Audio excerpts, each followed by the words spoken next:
I paid $7,200 to help my sister and her family move to another state. Then she texted, "You're not invited to the farewell party. This is for family only." So I canceled her access to my account and broke her lease. The next morning. I'm Goldie, 35 years old, and I work as a dentist at a private clinic downtown.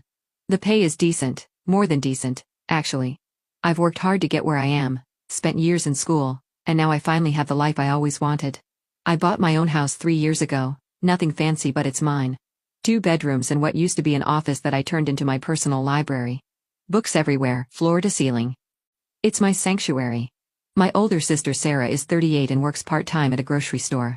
She's got 2 kids, Emma who's 10 and Jake who's 8. Great kids, really. Sarah's husband Tom works at this small furniture factory across town. His paycheck depends on how many orders they get, so some months are good and others well. Let's just say Sarah calls me when things get tight. And I never say no. Family is family, right? That's what I always thought anyway. Our parents live in this tiny 2-bedroom apartment that feels even smaller when we're all there together. Dad's retired from the post office. Mom worked at a school cafeteria until her arthritis got too bad. They get by on their pensions, but just barely. Every Sunday, we do family dinner at Mom and Dad's place. It's chaos, Emma and Jake running around, Tom and Dad arguing about football, Sarah and Mom catching up on neighborhood gossip. The apartment gets loud and crowded, but I love it. Or I used to love it. This particular Sunday started like any other. I drove over after finishing some paperwork at the clinic, brought Mom her favorite cookies from the bakery near my office. When I walked in, everyone was already there. Sarah was helping Mom in the kitchen, Tom was on the couch with Dad watching some game, and the kids were sprawled on the floor with their tablets. But something felt different. The air was thick, like before a storm. Sarah barely looked at me when I said hello. Tom didn't even grunt his usual greeting. Even the kids seemed quieter than usual. "What's going on?" I asked Mom, handing her the cookie box. She just shook her head and kept stirring whatever was in the pot. "Ask your sister." I found Sarah in the living room, arms crossed, staring at the TV without really watching it. "Sarah, what happened?" She turned to me, and I could see she'd been crying. "Tom's company went under. They filed for bankruptcy last week." My stomach dropped. "Oh no, I'm so sorry. But he'll find something else, right? There are other furniture places, no?" Tom's voice was sharp. He hadn't taken his eyes off the TV. "There aren't any other furniture factories around here. They all moved overseas or shut down." I sat down carefully, like I was walking through a minefield. "Well, maybe for now you could look at something else? Just temporarily, until I'm not doing anything else." Tom finally looked at me, and his face was hard. "I'm a furniture maker. That's what I do. That's what I've been doing for 15 years. I tried to keep my voice gentle, I know, but maybe just for a few months. Actually, the director at my clinic mentioned they need someone to do maintenance work. Fix equipment, take care of the grounds, that kind of thing. It pays well, and there's full benefits." Tom cut me off. "I'm not going to be some errand boy. I'm a craftsman." "It's not being an errand boy," I said. "It's honest work, and the pay is actually really good," Dr. Martinez said. I said no. The room went quiet except for the TV. Even the kids looked up from their tablets. I wanted to point out that at the furniture factory, Tom had plenty of days with no orders where he just sat around. At the clinic, he'd actually have steady work and steady pay. But I kept my mouth shut. That's when Sarah spoke up, her voice calm as ice water. "Until Tom finds something in his field, you're going to have to support us." My mouth went dry. "How much are we talking about?" $2,000 a month should cover it. I actually choked on the water I was drinking. $2,000 every month for who knows how long. "Sarah, I've helped you guys out before when you asked, but this is different. I can't or won't." Her voice was getting louder. "Tom, tell her what we talked about." Tom finally muted the TV. "Your sister thinks since you don't have a family of your own, you should help us out. It's not like you have kids to worry about." The words hit me like a slap. I looked around the room, at Mom, who was pretending to be busy in the kitchen but was obviously listening, at Dad, who was suddenly very interested in his hands, at the kids, who were watching us like we were a TV show. "I'm not refusing to help," I said slowly. "I offered Tom a job, a good job. If he won't take it, that's not an emergency, that's a choice." Sarah's face went red. "Mom, tell her." Mom appeared in the doorway, wiping her hands on her apron. "Goldie, your sister needs help. You don't have children. You don't have a husband to support. It's time you stop being so selfish and help your family." Selfish? The word echoed in my head. I'm not being selfish. I'm being rational. I offered help in the form of a job, and it was rejected. I can't support people who won't help themselves. Tom stood up. Come on, Sarah. Get the kids. We're leaving. They left without saying goodbye to me. Mom and Dad spent the next hour telling me how disappointed they were, how family was supposed to stick together, how I was being cruel and heartless. I drove home in silence, my hands shaking on the steering wheel. When I got to my house, I sat in my library surrounded by all my books and wondered if maybe they were right. Maybe I was selfish. Maybe I should have just said yes. But Tom could work, he was choosing not to. And that felt like the real problem to me. 2 weeks passed without a single phone call from my family. And honestly, I was relieved. Before that dinner from hell, my phone rang constantly. Sarah calling to ask for grocery money. Mom calling to tell me Sarah needed help with the electric bill. Dad calling to say Tom's car needed repairs and could I pitch in. But now? Silence, beautiful, peaceful silence. I went to work, came home, read my books, watched Netflix without interruption. I didn't have to worry about my phone buzzing with another request for money. I didn't have to feel guilty every time I bought myself something nice. For the first time in years, I felt like I could breathe. I threw myself into work, took on extra patients, started that online continuing education course I'd been putting off, even reorganized my entire library at home, sorting books by author instead of subject. It felt good to focus on my own life for once. But of course, it couldn't last forever. The call came on a Tuesday evening. I was curled up on my couch with a cup of tea and a mystery novel when my phone rang. Sarah's name flashed on the screen. My stomach immediately knotted up. I almost didn't answer. My finger hovered over the decline button, but curiosity won out. Hello, Goldie? Sarah's voice was different. Not angry like last time, but not exactly warm either. We need to talk. Can you come over to Mom and Dad's, please? The please did it. Sarah never said please unless something was really wrong. I sighed and looked at my cozy evening. Fine. Give me 30 minutes. The drive to my parents' place felt longer than usual. I kept wondering what they wanted. More money, obviously, but for what? Maybe Tom had finally swallowed his pride and taken a job somewhere. Maybe they were going to apologize for the way they'd treated me. When I knocked on the door, Dad answered. Sarah, Tom, and the kids were all sitting on the couch like they were posing for a family portrait. Mom was in her chair, knitting needles clicking away. Everyone looked at me when I walked in. Tom cleared his throat. I found a job. My eyebrows went up. Oh, that's great. Where? Arizona, Phoenix area. There's a custom furniture company there, high-end stuff. My buddy Rick from trade school works there now. He put in a good word for me. I felt a flicker of genuine happiness for them. That's wonderful, Tom. When do you start? As soon as we can get out there, Sarah said. But that's the problem. Here it comes, I thought. What problem? Sarah looked at Tom, then back at me. We don't have the money to move. $7,200, I blinked. What? Tom started taking items off on his fingers. Moving truck for all our stuff, first month's rent and security deposit on an apartment. Then we need money to live on until I get my first paycheck, gas to drive out there, deposits for utilities. Part of me wanted to laugh. 2 weeks ago, they demanded $2,000 a month indefinitely. Now they wanted over $7,000 all at once. But another part of me was doing the math. If they moved to Arizona, I'd never have to deal with constant requests for money again. $7,000 for permanent peace and quiet? Maybe that was actually a bargain. If I give you this money, I said slowly, this is it. No more asking me for help, you're on your own after this. Sarah nodded quickly. Of course. Tom will be making good money out there. We won't need help anymore. I looked at Tom. And you're sure about this job? Rick says they're growing fast. Lots of wealthy people in Phoenix want custom stuff.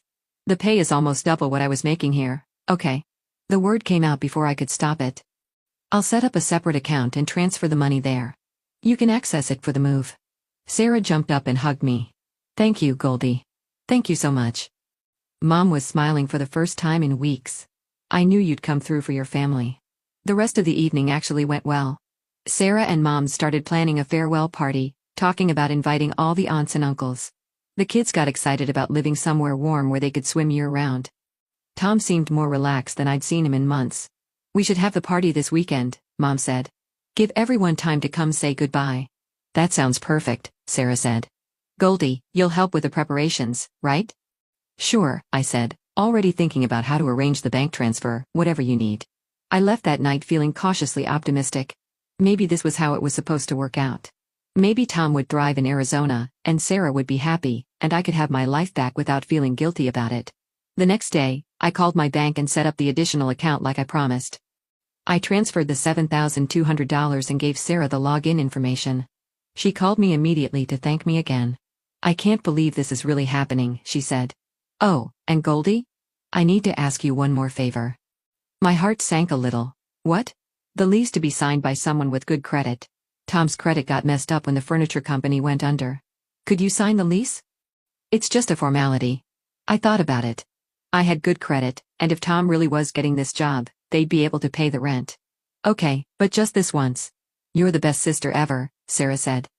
I called my realtor friend Janet and asked her to help me navigate renting an apartment in another state. She handled everything online, and by the next afternoon, I'd signed the lease and transferred the deposit from the account I'd set up for Sarah. Everything seemed to be falling into place. The farewell party was planned for Saturday evening. Sarah was busy organizing everything. Tom was coordinating with his new job. The kids were packing their favorite toys. I was actually looking forward to the party. It felt like we were ending on a good note, like maybe our family could go back to being a family instead of me being everyone's personal ATM. Friday couldn't come fast enough. I was actually excited about the farewell party. I bought a nice bottle of wine and a card for Sarah and Tom. The party was supposed to be that evening, and I planned to go straight there after work. I was in the middle of a routine cleaning when my phone buzzed. I saw the notification pop up, a text from Sarah, but I was busy with my patient and couldn't check it. I figured she was probably just confirming the time or asking me to pick up something for the party. I finished with my patient, washed my hands, and finally picked up my phone to read the message. It made my blood freeze. "You're not invited to tonight's party. This is for real family only, people who actually support each other." I stared at the screen, reading it 3 times to make sure I wasn't seeing things. My hands started shaking. I called her immediately. "What the hell is this text about?" I said when she picked up. Her voice was ice cold, exactly what it says. "You're not welcome tonight. Are you insane? I just gave you $7,200. Only because you want us gone. You want us as far away as possible so you don't have to deal with us anymore." My mouth fell open. "That's not true. Isn't it? You refused to help us when we needed monthly support. You made it clear that Tom wasn't good enough for the job you offered. You've always looked down on us." I was so angry I could barely speak. I offered Tom a real job with good pay and benefits. He turned it down because he was too proud. "And, yes, I helped you move because I thought it would be good for your family." Sarah laughed, but it wasn't a happy sound. "You helped us move because you're selfish and you envy me. You envy that I have a husband and children and you don't." The words hit me like a punch to the gut. "That's not true." "Sure it is. You've always been jealous that I have a real family while you're all alone in that house with your books. Well, tonight is for people who actually care about each other, not people who think money solves everything." She hung up. I sat there in my office, staring at my phone. My eyes were burning with tears, but I was too angry to cry. I immediately called my mother's number. It went straight to voicemail. 15 minutes later, I got a text from Mom. "I agree with Sarah. Don't come tonight." I drove home in a rage, my mind spinning. They didn't want me at the party? Fine. But they weren't getting my money either. The first thing I did when I got home was log into the bank account I'd set up for Sarah. Most of the money was still there. They'd used some for the moving company deposit, but there was still over $6,000 left. I blocked Sarah's access immediately. Then I called Janet, my realtor friend. "Janet, I need you to call that apartment owner in Arizona. I want to cancel the lease I signed." "What happened?" "Family drama." "Can you ask him if he'll let me out of the contract?" "I'll explain that there was a misunderstanding." "I'll call him right now." While I waited, I opened that bottle of wine I'd bought for the party and poured myself a large glass. Then I sat in my library and tried to calm down. Janet called back an hour later. "Good news. The owner is really understanding. He said these things happen with family moves. He's canceling the lease with no penalties and he'll return the full deposit." "Thank you so much." After we hung up, I blocked everyone's phone numbers: Sarah, Tom, Mom, Dad. All of them. I knew they'd be calling once they realized what I'd done, and I didn't want to hear it. I spent the rest of the evening in my quiet house with my wine and my books. No party, no family, no drama, just peace. For the first time in weeks, I slept well. Saturday morning, I woke up to someone pounding on my front door. Loud, aggressive knocking that had probably been going on for a while. I looked out the window and saw all of them: Mom, Dad, Sarah, Tom, even the kids. They looked furious. I knew I couldn't avoid this conversation. I opened the door, and they pushed their way into my house without being invited. You blocked the account? Sarah screamed before she was even all the way inside. Yes, I did. We're supposed to move today. The truck is coming this morning. I shrugged. Not my problem. Tom stepped forward. You can't do this. I'm supposed to start work next week. You should have thought about that before you decided I wasn't family. Mom was shaking her head. Goldie, this is terrible. Even for you, this is vindictive. Vindictive? I laughed. You all told me I wasn't real family. You uninvited me from the party. Well, congratulations. You got what you wanted. I'm not your family, so I'm not your ATM either. Sarah sat down on my couch without permission. I'm not leaving until you fix this. Then I'm calling the police. Dad held up his hands. Now wait just a minute. No. I pointed toward the door. All of you get out of my house, now. Tom was turning red. You know what kind of position this puts us in? I already accepted the job. Should have treated me better then. Sarah was crying now. Please, Goldie, we're desperate. We already gave notice on our apartment. We have nowhere to go. Oh, and by the way, I said, feeling a cold satisfaction, I also canceled the lease on the Arizona apartment. So even if you had the money, you'd have nowhere to move to. The silence that followed was deafening. They all stared at me like I'd grown a second head. Then everyone started yelling at once. Sarah screaming that I was evil. Tom shouting about his job. Mom crying about how I was destroying the family. Dad trying to play peacemaker. I just smiled and pointed to the door again. Get out. I'm not leaving, Sarah said, crossing her arms. Fine. I'm calling 911. I picked up my phone and started dialing. They all scrambled for the door, muttering curses and threats. This isn't over, Sarah shouted from my driveway. I closed the door and locked it. Then I poured myself another glass of wine, even though it was only 10 in the morning. It felt like the best decision I'd made in years. The weeks that followed were the quietest of my adult life. I threw myself into work with renewed energy. Took on extra patients. Started that dental conference presentation I'd been putting off for months. Even signed up for a weekend seminar on new implant techniques. It felt good to focus on my career again instead of constantly worrying about my family's finances. At home, I reorganized my entire library again. This time I arranged the books by publication date, which was probably overkill, but it gave me something to do with my hands while my mind processed everything that had happened. I also started cooking more elaborate meals for myself, something I hadn't done in years when I was always worried about the next financial emergency. About 3 weeks after the confrontation at my house, I ran into Lisa Chen at the grocery store.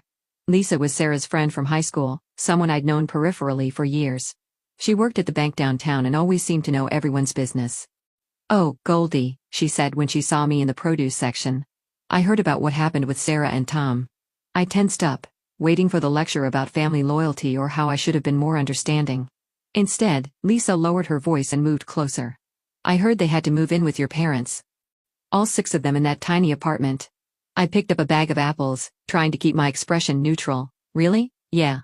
Tom couldn't find the money to move to Arizona after all. He ended up taking a job as a loader at that warehouse on Industrial Boulevard. Sarah's been complaining to everyone about how his back hurts from all the heavy lifting. I felt a strange mix of satisfaction and guilt. Satisfaction because Tom could have avoided this whole mess by taking the maintenance job I'd offered him at the clinic.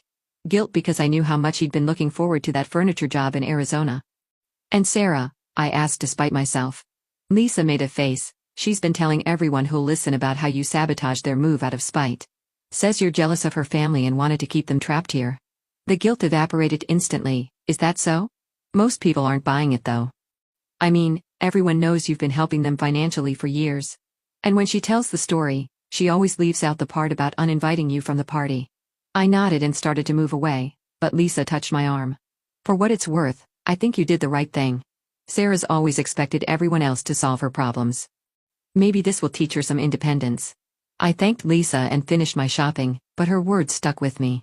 Was I really doing the right thing? Or was I just being petty and vindictive like Mom had said? That evening, I sat in my library with a glass of wine and really thought about it. Yes, I was hurt by Sarah's words about not being real family. Yes, I was angry about being uninvited from the party after providing all that money. But was my reaction proportional? Tom was now doing manual labor that hurt his back instead of working his dream job in Arizona. Sarah and the kids were crammed into my parents' small apartment instead of having their own place. My parents were dealing with the stress of 4 extra people in their home. But then I remembered Tom's face when he rejected my job offer. The dismissive way he called it being an errand boy. Sarah's cold calculation when she demanded $2,000 a month. Mom's words about me being selfish because I didn't have children. They'd made their choices. Tom chose pride over practical employment. Sarah chose to attack me instead of being grateful for the help I'd offered. Mom chose to side with Sarah instead of seeing both sides of the situation. I'd offered real help in the form of a steady job with good pay and benefits. When that was rejected, I'd offered help with the move to Arizona. When I was told I wasn't family, I'd acted accordingly. Maybe I was being vindictive. But I was done being everyone's safety net while being treated like an ATM instead of a sister. The guilt faded as the weeks turned into months. I started dating again, something I hadn't done in years because I was always too stressed about family drama to focus on my own life. I joined a book club at the local library. I even took a pottery class on weekends. My house felt like a home again instead of just a place to sleep between family crises. I could buy things for myself without calculating whether Sarah might need help with rent that month. I could make plans without worrying about emergency phone calls. Occasionally, I'd wonder how they were all doing. Were the kids adjusting okay to sharing a room at their grandparents' house? Was Tom's back really bothering him, or was that just Sarah being dramatic? Had my parents' health suffered from the added stress and chaos? But I never called to find out. And they never called me. Sometimes I'd see people I knew around town, former neighbors, old family friends, and I could tell from their expressions that they'd heard some version of the story. Some looked at me with sympathy, others with judgment. I learned not to care either way. The truth was complicated, like most family situations. We were all probably right and wrong in different ways. But I was tired of being the only one expected to compromise, to sacrifice, to fix everything with my money. I didn't know if we'd ever reconcile. Maybe someday Sarah would realize that I'd been trying to help in the best way I knew how. Maybe Mom would understand that I wasn't obligated to financially support able-bodied adults who chose not to work. Maybe Tom would acknowledge that his pride had cost his family a real opportunity. Or maybe none of that would happen. Maybe we'd stay estranged forever, and maybe that was okay too. I was 35 years old with a successful career, a house I loved, and for the first time in years, complete control over my own life. I had friends who valued me for who I was, not what I could provide. I had hobbies and interests and goals that had nothing to do with anyone else's problems. If that made me selfish, I could live with it.